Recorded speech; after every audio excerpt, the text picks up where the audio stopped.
जैसे जल अनिवार्य है, ऐसे ही धर्म भी अनिवार्य है।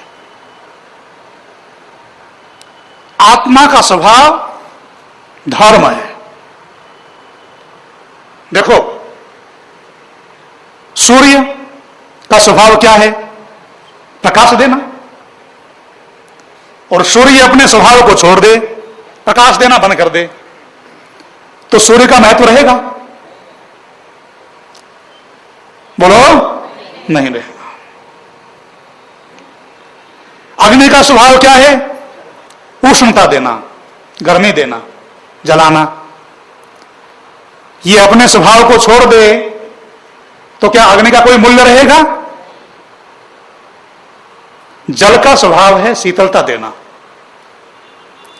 जल अपने इस स्वभाव को छोड़ दे, देखो कितना भी उबाल लो जल को, उस बहुत ज्यादा उबले हुए जल को भी जलती हुई अग्नि पर डाल दो, तो बताओ अग्नि को भड़काएगा या जलाएगा? बुझाएगा। खोलता हुआ जल भी यदि अग्नि पर डाल दिया जाए, क्योंकि जल का स्वभाव शीतलता देना है, उस भड़कती हुई अग्नि को खोलता हुआ जल भी बुझाएगा। और वो जल अपने शीतलता रूपी स्वभाव को छोड़ दे तो जल की कोई कीमत रहेगी? ऐसे ही मनुष्य का स्वभाव जो धर्म है, उस धर्म को मनुष्य छोड़ देगा तो मनुष्य में क्या रहेगा? मानवता ही मनुष्य का धर्म है। वो धर्म क्या है? केवल बता ही रहा हूं कि धर्म अनिवार्य है, पर है क्या वो धर्म? आप लोग सोच रहे होंगे। उस धर्म का सूत्र तो मैंने आरंभ में ही बता दिया, कल बता दिया था, पर फिर भी आप लोग सोच रहे होंगे। यस्तु सर्वाणि भूतानि, वेद मंत्र, फिर बोले, यस्तु सर्वाणि भूतानि आत्मन्नेवानुपश्यति सर्वभूतेषु चात्मानं ततो न विचिकित्सति। धर्म क्या है? जिसको धारण करने से हमें सुख मिलता है और आगे चलकर मोक्षानंद की प्राप्ति भी होती है। मोक्ष को प्राप्त करने के लिए पहला पुरुषार्थ धर्म। धर्म पहला पुरुषार्थ, धर्म पहली सीढ़ी। मनुष्य का जीवन, मनुष्य को जन्म जो मिला है, किस लिए मिला है? धर्म, अर्थ, काम, मोक्ष। ये चार प्रकार के पुरुषार्थ हैं। इनको करने के लिए मनुष्य को ये जन्म मिला है परमात्मा की ओर से भेंट के रूप में। धर्म को जानने के लिए हम वेद की शरण में तो बाद में जाएंगे। पहले जो वेद के भक्त हैं उनसे पूछ लें धर्म क्या है। मनु महाराज तो कहते ही हैं, जो आपका उद्घोष है, ध्येय वाक्य है, मेरे पीछे लिखा हुआ है, वेदो अखिलो धर्म मूलम। मनु महाराज कहते हैं वेद अखिल धर्म का मूल है, और जिस मंत्र का आपने उच्चारण किया है ये अखिल विश्व शांति का मूल है, विश्व धर्म का मूल मंत्र है ये। यस्तु सर्वाणि भूतानि आत्मन्नेवानुपश्यति। मनु महाराज कहते हैं अर्थ कामेषु सक्तानाम धर्म ज्ञानम विधीयते। धर्म जिज्ञासमानानाम परमम प्रमाणम श्रुति। अर्थ और काम में जो आसक्त नहीं है उनके लिए धर्म का विधान किया जाता है, वही धर्म को अपने जीवन में धारण कर सकते हैं। और यदि धर्म के बारे में जानना चाहते हो तो उसके लिए परम प्रमाण वेद है। वो धर्म क्या है जिसका वेद प्रतिपादन करते हैं। वैसे तो धर्म के 10 लक्षण महर्षि मनु ने बताए। उन 10 लक्षणों में से एक लक्षण सत्य की चर्चा मैंने कल की थी। सत्य न उत्तभिता भूमि, अथर्ववेद।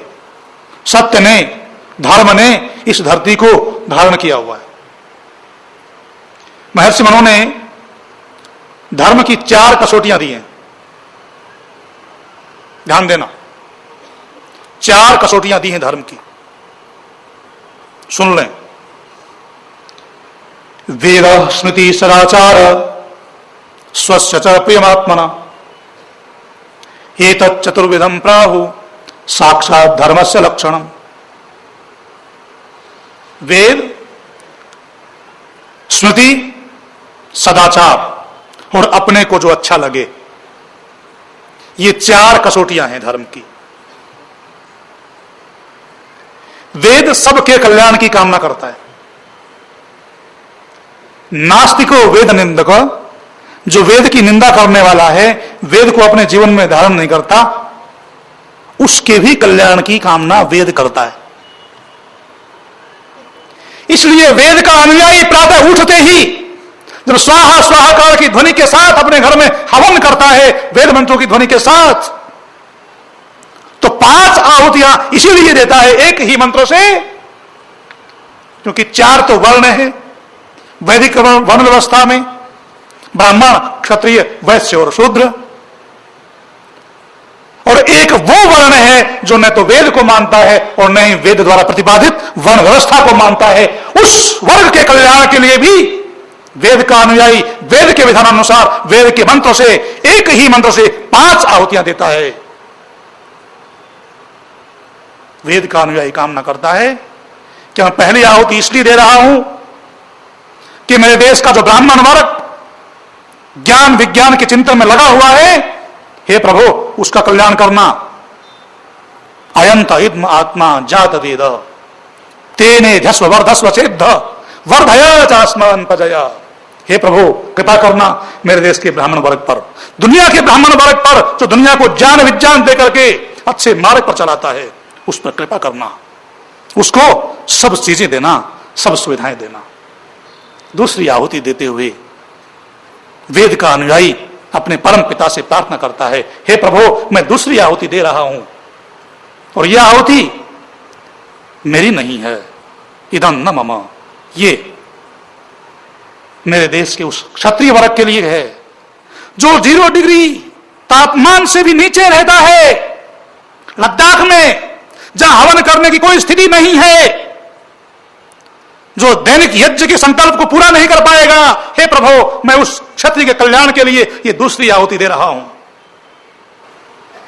और तीसरी आहुति देते हुए परमपिता परमात्मा से वो प्रार्थना करता है, हे प्रभु मेरे देश का वैश्य वर्ग, उत्पादक वर्ग, जो निरंतर यात्राओं में लगा रहता है, नित्य हवन करने की स्थिति जिसको प्राप्त नहीं है, मैं उसके कल्याण के लिए ये तीसरी आहुति दे रहा हूं।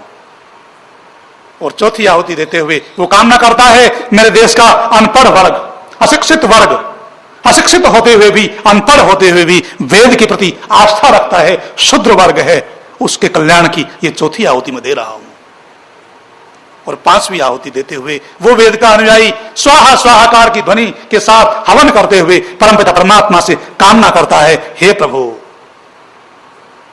जो तुझे भी नहीं मानते, तेरी वाणी वेद की भी उपासना नहीं करते, तेरी वाणी वेद को पढ़ा ही नहीं, उसकी निंदा भी करते हैं, उसको मानते ही नहीं है, डालने की बात तो अपने जीवन में बहुत दूर की है, हे प्रभु उसका भी कल्याण करना। वेद का अनुयायी प्रातः उठते ही कहता है, परमात्मा से प्रार्थना करता है, सर्वे भवन्तु सुखिनः, हे प्रभु।